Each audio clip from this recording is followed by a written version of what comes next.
ಸೊಸೆ ಸೊಸೆ ಸೊಸೆ ಸೊಸೆ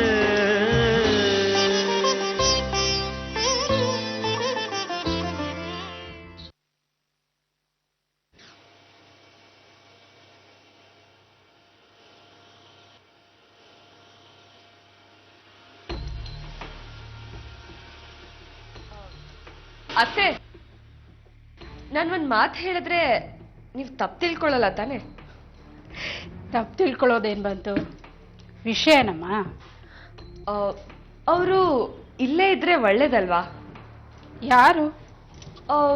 ಕೀರ್ತಿ ಅತ್ತೆ. ಹೇಗಿದ್ರು ನಾಳೆ ಎಂಗೇಜ್ಮೆಂಟು, ಇನ್ನು 15 ದಿನಕ್ಕೆ ಮದ್ವೆ.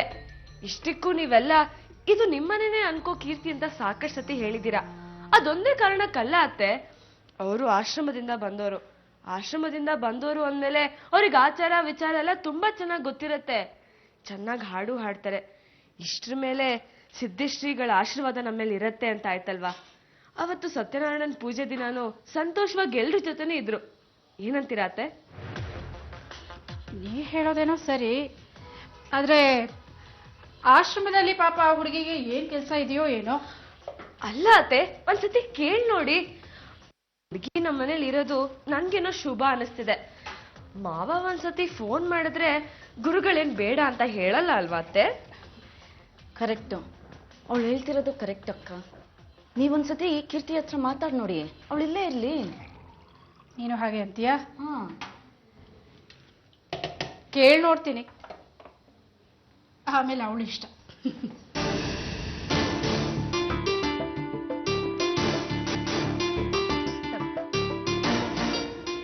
ನೀನು ಆಶ್ರಮಕ್ಕೆ ಹೋಗ್ಲೇಬೇಕಾ?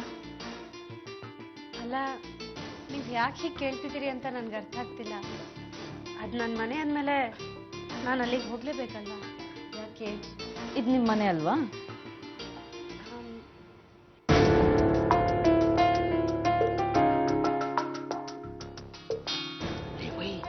ಇದೇನೇ ಇದು ಹೊಸ ವರ್ಷೆ? ಮೊದಲು ಮಾತಾಡ್ ನಾನು ಕೊಲ್ತಿದ್ದೆ, ಈಗ ಮಾತಾಡ್ದೇನೆ ಕೊಲ್ತಿಯಲ್ಲೇ. ಕೀರ್ತಿ, ನಾಳೆ ನಮ್ಮ ರಾಘವನ್ಗೂ ವಸುದಗೂ ಎಂಗೇಜ್ಮೆಂಟ್. ಇನ್ನು 15 ದಿವಸಗಳಲ್ಲೇ ಮದ್ವೆನೂ ಇಟ್ಕೊಂಡಿದ್ದೀವಿ. ನೀನ್ ಇಲ್ಲೇ ಇದ್ದು ಮದ್ವೆ ಮುಗಿಸ್ಕೊಂಡು ಹೋದ್ರೆ ಚೆನ್ನಾಗಿರುತ್ತೆ. ಇರ್ಲೇಬೇಕು.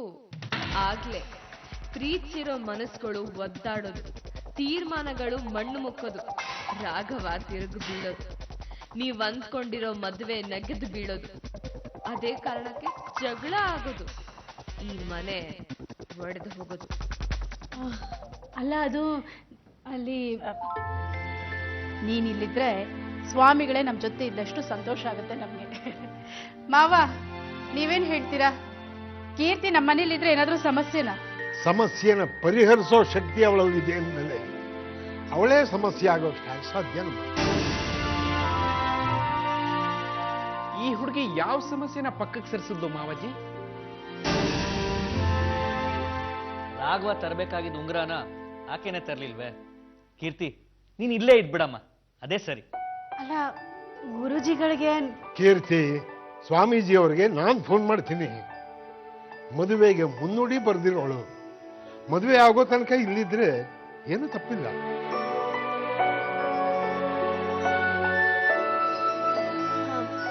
ಅದ್ ಹಾಗಲ್ಲ ಗುರುಜಿ. ಕೀರ್ತಿ ಅಕ್ಕ, ಅವತ್ ನೀನ್ ನನ್ನ ಫ್ರೆಂಡು ಅಂತ ಹೇಳ್ದೆ ತಾನೆ? ನಂಗೂ ಒಬ್ರು ಜೊತೆಲಿ ಇದಾಗಿರತ್ತೆ, ಇರಕ್ಕ ಪ್ಲೀಸ್. ನೋಡು ವಸುದಾ, ಕಾರಣಗಳು ಹೇಳೋದ್ ಬೇಕಾಗಿಲ್ಲಮ್ಮ. ನೀನ್ ಇಲ್ಲಿರೋದು ನಮ್ಮೆಲ್ಲರಿಗೂ ಇಷ್ಟ. ಏನಂತೀರಾ ಅಪ್ಪಾಜಿ? ಹೌದು ಕೀರ್ತಿ, ಮದುವೆ ಆಗೋ ತನಕ ನೀನು ಇಲ್ಲಿದ್ದು ನಮ್ಮ ಆತಿಥ್ಯ ಸ್ವೀಕರಿಸಿ ಹೋಗ್ಬೇಕು.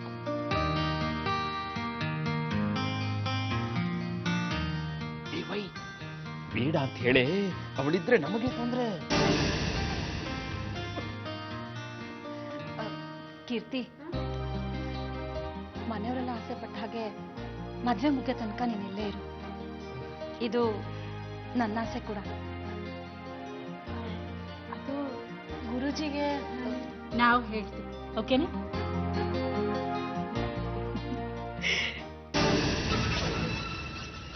ಸದ್ಯ ಅಂತೂ ನಡೆ ಬದಲಾಯಿತು. ಇನ್ನು ಜಯ ನಂದೆ.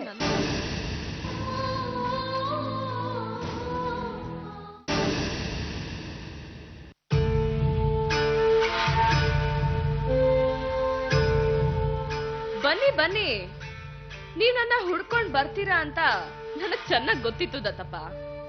ಹೌದಮ್ಮ, ನನ್ನ ನಿಜವಾದ ಸಂಕಟ ಹೇಳ್ಕೊಳ್ಳೋಕೆಂತ ಉಳ್ದಿರೋಳು ನೀನೊಬ್ಳೇ ತಾನೇ ಅಮ್ಮ. ಈಗ ಏನಮ್ಮ ಮಾಡೋದು? ಯಾವ ಮುಖ ನೋಡಿದ್ರೆ ಮನಸ್ಸು ತಿರುಗುತ್ತೋ ಅಂತ ನಾವು ಅನ್ಕೊಂಡಿದ್ವು, ಅದೇ ಮುಖ ರಾಘವನ್ ಎದುರುಗಡೆನೆ ಬಂದು ಈ ಮನೇಲಿ ಸೆಟ್ಲ್ ಆಗೋಯ್ತಲ್ಲಮ್ಮ. ರಾಘವನ್ನ ಮದುವೆ ಆಗ್ಬೇಕಾದ್ರು ನನ್ನ ಮಗಳೇ, ನನ್ನ ಮದುವೆ ಆಗೋ ತನಕ ನೀನ್ ಇಲ್ಲೇ ಇರ್ಬೇಕು ಅಂತ ಅವಳನ್ನ ಮನೇಲಿ ಇರಿಸ್ಕೊಂಡಿದ್ದಾಳೆ. ಅವಳಿಗೆ ಇಲ್ಲೇ ಇರು ಅಂತ ಹೇಳ್ದೋರು ನಿಮ್ ಮಗಳು ಮಾತ್ರ ಅಲ್ಲ ಅಲ್ವಾ ದತ್ತಪ್ಪ? ಹೌದಮ್ಮ, ಇಡೀ ಮನೆ ತಲಾಗೊಂದ್ ಮಾತು ಹೇಳಿದ್ದೆ. ಅವಳಿಂದ ಈ ಮನೆಗೇನೋ ಒಳ್ಳೇದಾಗುತ್ತೆ ಅಂತ ಬಲವಂತ ಮಾಡಿದ್ದೆ. ಯಾಕೆ ಮಾಡ್ತಾರೆ?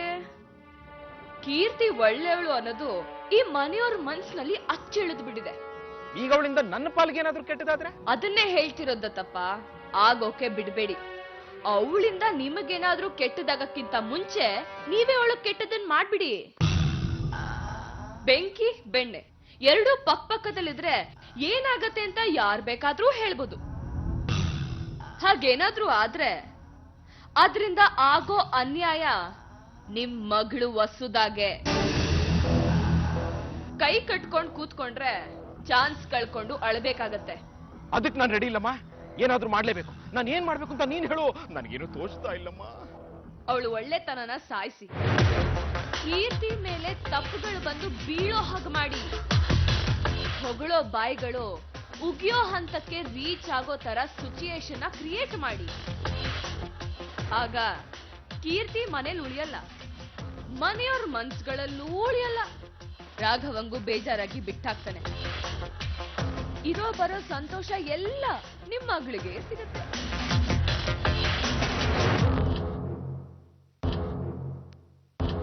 ಒಬ್ಬ ಹೆಣ್ಣಾಗಿ ಇನ್ನೊಬ್ಬ ಹೆಣ್ಣಿನ ವಿರುದ್ಧ ಈ ತರ ಎಲ್ಲ ಹೇಳ್ಕೊಡ್ತಾ ಇದ್ದಾಳೆ ಅಂತ ಆಶ್ಚರ್ಯ ಆಗ್ತಾ ಇದೆಯಾ? ನನ್ನ ಆಸೆ ಇಷ್ಟೇ, ನಿಮ್ ಮಗಳು ವಸುದ ಚೆನ್ನಾಗಿರ್ಬೇಕು. ಅವಳು ಒಬ್ಬ ಹೆಣ್ಣಲ್ವೇ? ಅದೆಲ್ಲ ನಿಜ ಮಗಳೇ. ಆದ್ರೆ ಅವನ್ ಪ್ರೀತಿರೋ ಹುಡುಗಿ ಅವನ್ ಕಣ್ಣೆದ್ರೆ ಇರೋವಾಗ ಅವಳನ್ ಬಿಟ್ಟು ನನ್ ಮಗಳ ಕೊರಳಿಗೆ ಅವನ ತಾಳಿ ಯಾಕೆ ಕಟ್ಟೋಕ್ ಸಾಧ್ಯ? ಆ ಕೀರ್ತಿಲಿಂದ ಹೋಗ್ಬೇಕು. ಅವಳು ತಾನೇ ಈ ಮನೆ ಬಿಟ್ಟು ಹೋಗೋ ಹಾಗೆ ನಾನು ಮಾಡ್ತೀನಿ.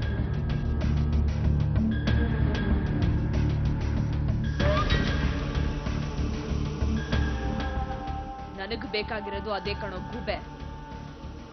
ನೀನು ಕೀರ್ತಿಗೆ ಅವಮಾನ ಮಾಡಿದ್ರೆ ರಾಘವನಿಗೆ ಸಿಟ್ಟು ಬರುತ್ತೆ. ಅವನು ಅವಳು ಪರವಾಗಿ ನಿಲ್ತಾನೆ, ಮನೆಯಲ್ಲಿ ಜಗಳ ಆಗತ್ತೆ, ಅವರಿಬ್ರು ಪ್ರೀತಿ ವಿಷಯ ಈಚೆ ಬೀಳತ್ತೆ. ಬಿದ್ದ ತಕ್ಷಣ ಪ್ರತಿಷ್ಠೆ ಅನ್ನೋ ಪ್ರಶ್ನೆ ಬಿದ್ದು ನಾನ್ ಅಂದ್ಕೊಂಡಿದ್ದು ಆಗತ್ತೆ.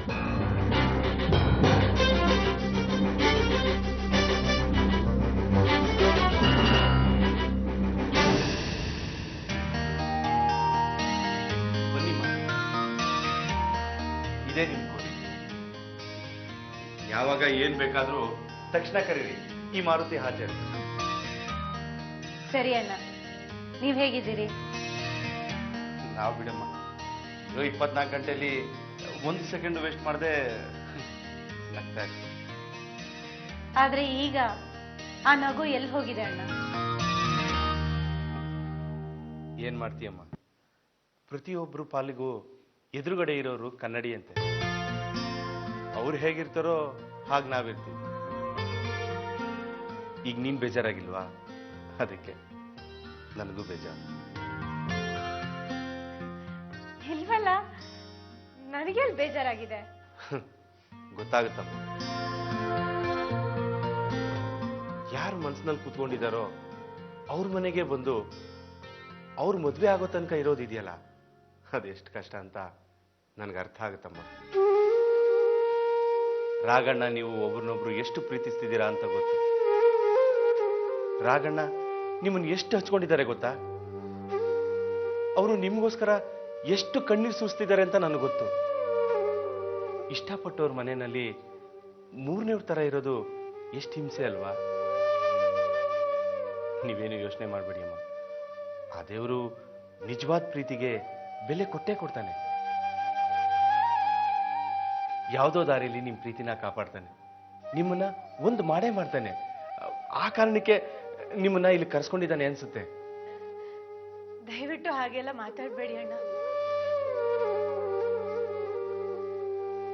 ಮುಗ್ದೋದ್ ಕತೆ ಮುಂದುವರ್ಸೋದಕ್ಕೆ ನನಗೂ ಇಷ್ಟ ಇಲ್ಲ. ಅದರಿಂದ ಈ ಮನೆಗೆ ಒಳ್ಳೇದು ಆಗೋದಿಲ್ಲ. ಇಲ್ಲಮ್ಮ, ಆ ದೇವರು ಯಾವ ಕಥೆನ ಎಲ್ಲಿಂದ ಶುರು ಮಾಡ್ತಾನೆ ಅಂತ ಹೇಳಕ್ ಬರಲ್ಲ. ಆದ್ರೆ ಶುರು ಮಾಡ್ತಾನೆ, ಹಾಗೆ ಆಗುತ್ತೆ. ಇಲ್ಲ ಅಂದ್ರೆ ದಿನಕ್ಕೆ 2 ಊದ್ಬತ್ತಿ ಆರತಿ ಮಾಡಿಸ್ಕೊಳ್ಳೋ ಅವ್ರ ಮುಖಕ್ಕೆ ಮರ್ಯಾದೆಯಲ್ಲಿರುತ್ತೆ ಹೇಳು. ಹಾ, ಈ ಮನೇನೂ ಚೆನ್ನಾಗಿರುತ್ತೆ, ನೀವು ಚೆನ್ನಾಗಿರ್ತೀರ. ಆ ದೇವರು ಕಾಪಾಡ್ತಾನೆ.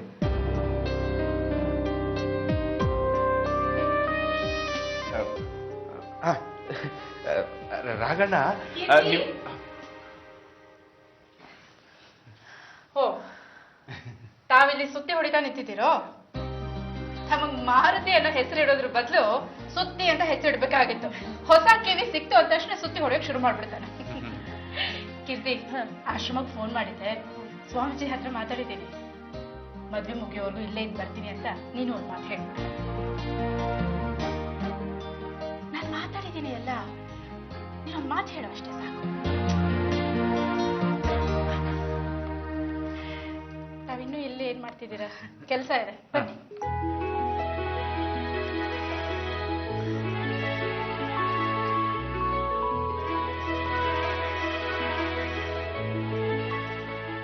ಗುರುಜಿ, ಹೇಳಮ್ಮ. ಮದ್ವೆ ಮುಗಿಸ್ಕೊಂಡು ಹೋಗು ಅಂತ ಎಲ್ರೂ ಒಂದೇ ಸಮನೆ ಬಲವಂತ ಮಾಡ್ತಿದ್ದಾರೆ. ನೀನು ಅಲ್ಲೇ ಇರೋದಕ್ಕೆ ನಿನ್ನ ಮನಸ್ಸು ಒಪ್ತಿದ್ಯಮ್ಮ? ಇವರೆಲ್ಲರೂ ಹೇಳ್ತಿದ್ದಾರೆ, ಕೇಳ್ತಿದ್ದಾರೆ. ಹಾ, ಒಂದ್ ರೀತಿ ಒಳ್ಳೇದೇ ಆಯ್ತು ಬಿಡು ಮಗು. ಮನೆ ಕೆಡವೋಕ್ ನಿಂತಿರೋ ಅಂಜಲಿ ನಡೆಯನ್ನ ತಡೆಯೋಕೆ ನಿನಗೊಂದು ಅವಕಾಶ ಸಿಕ್ತು. ಹಾಗೆ ನಿನ್ನ ಆಲೋಚನೆಯಲ್ಲಿ ರಾಘವ ಏನು ಕೆಟ್ಟದ್ದನ್ನು ಮಾಡ್ಕೊಳ್ದೇ ಇರೋ ತರ ಕಾವಲು ಕಾಯೋ ಅವಕಾಶನೂ ಸಿಕ್ತು. ಇಷ್ಟಕ್ಕೂ ಮೀರಿ ನೀನು ಇಷ್ಟಪಟ್ಟವನ ಮದುವೆ ಬೇರೆಯವಳ ಜೊತೆಯಲ್ಲಿ ಆಗಬೇಕು ಅನ್ನೋದು ವಿಧಿ ನಿಯಮ ಆಗಿದ್ರೆ ಅದನ್ನು ತಪ್ಸಕ್ಕೆ ಯಾರಿಂದ ಸಾಧ್ಯ ಮಗು?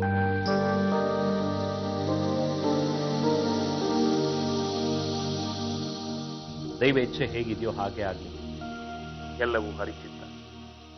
ಸರ್ವೇ ಜನ ಸುಖಿನೋ ಭವಂತು.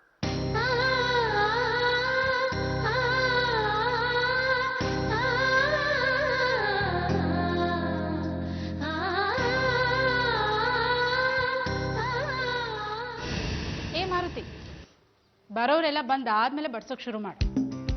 ಎಲ್ಲ ಬಂದಿದಾರಲ್ಲ, ಇನ್ಯಾರು ಬರ್ಬೇಕು? ಅಯ್ಯೋ ದಡ್ಡ, ನನ್ನ ಮಗಳ ಬಂದಿಲ್ವಲ್ಲೋ? ಅದನ್ನೇ ಅಕ್ಕ ಹೇಳಿದ್ದು ಅಲ್ವಾ ಅಕ್ಕ ಅವ್ರೆ? ಈ ಮನೆ ಭಾವಿ ಸೊಸೆ ಮೇಲೆ ಅದೇನು ಪ್ರೀತಿ, ಅದೇನು ಅಕ್ಕರೆ. ಅಲ್ಲ, ನಾನು ಇನ್ನು ಬರ್ಲಿಲ್ವಲ್ಲ ಅಂತ ಅಂದ್ಕೊಂಡಿದ್ದು ಕೀರ್ತಿನ. ಬಾವಾಜಿ, ಹಾಗಂತ ನಿಮ್ಮ ಮಗಳ ಮೇಲೆ ಏನು ಪ್ರೀತಿ ಏನು ಕಮ್ಮಿ ಆಗಲ್ಲ, ಯೋಚನೆ ಮಾಡಬೇಡಿ. ಬಂದೆ ಅಪ್ಪ, ಇವಾಗ್ಲೇ ಅದು ಊಟ ಮಾಡ್ಬೋದಾ? ಅದಕ್ಕೆ ಯಾಕೆ ನನ್ನನ್ನು ಕೇಳ್ತೀಯ ಮಗಳೇ? ನಿನ್ ಬೇಕಾದಾಗ ಹಾಕೊಂಡು ತಿನ್ನು. ಎಲ್ರು ಎಷ್ಟೊತ್ತಿಂದ ನಿನಗೆ ಕಾಯ್ತಿದ್ದಾರೆ ಗೊತ್ತಾ? ಕೇಳು. ಮತ್ತೆ ಎಲ್ರು ಕೂತಾದ್ಮೇಲೆ 5 ನಿಮಿಷ ಲೇಟಾಗಿ ಬಾ ಅಂತ ನೀನೇ ಹೇಳ್ದೆ.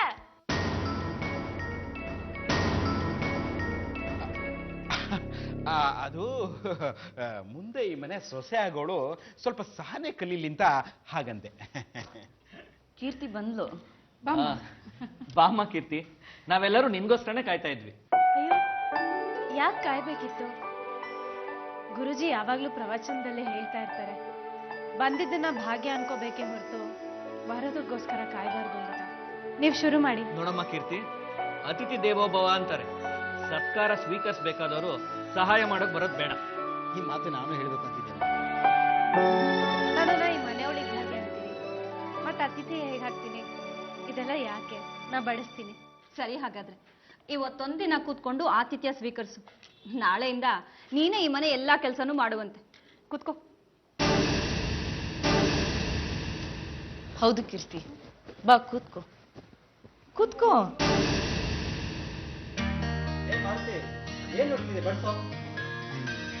ನೋಡಿದ್ಯಾ ಕೀರ್ತಿ, ಎಲ್ಲ ಒಟ್ಟಿಗೆ ಕೂತ್ಕೊಂಡು ಊಟ ಮಾಡಿದ್ರೆ ಅದರ ಆನಂದನೇ ಬೇರೆ. ಆದ್ರೆ ಇಲ್ಲಿ ಎಲ್ರೂ ಇಲ್ವಲ್ಲ?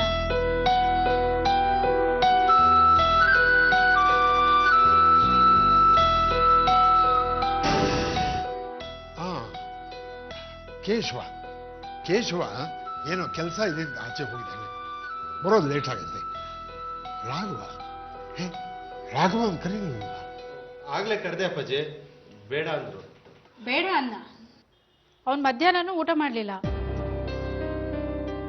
ಅಯ್ಯೋ, ಮತ್ ನನ್ನ ಹತ್ರ ಬಂದ್ಬಿಟ್ಟು ನಂಗೇನು ಬೇಡ, ದೊಡ್ಡಮ್ಮ ನಂಗೆ ಕಲ್ಸ್ಕೊಟ್ರು ಅಂತ ಹೇಳ್ದ.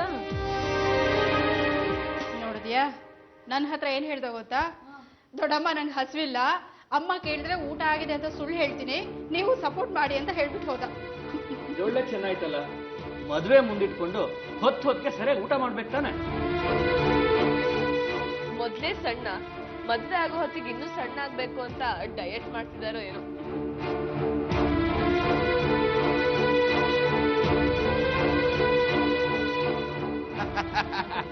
ನನಗೂ ನನ್ನ ಮಗಳಿಗೂ ಅಳಿಯಂದ್ರು ಹೇಗಿದ್ರು ಓಕೆ ಅಲ್ವಾ ಮಗಳೇ?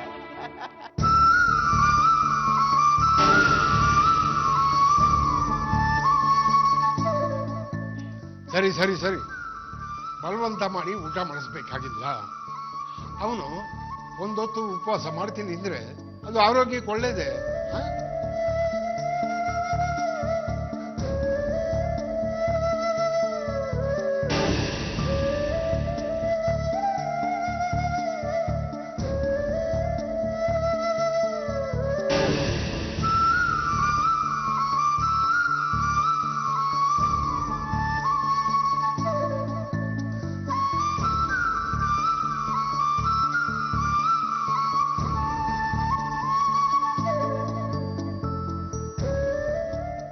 ದಯವಿಟ್ಟು ಕ್ಷಮಿಸಿ.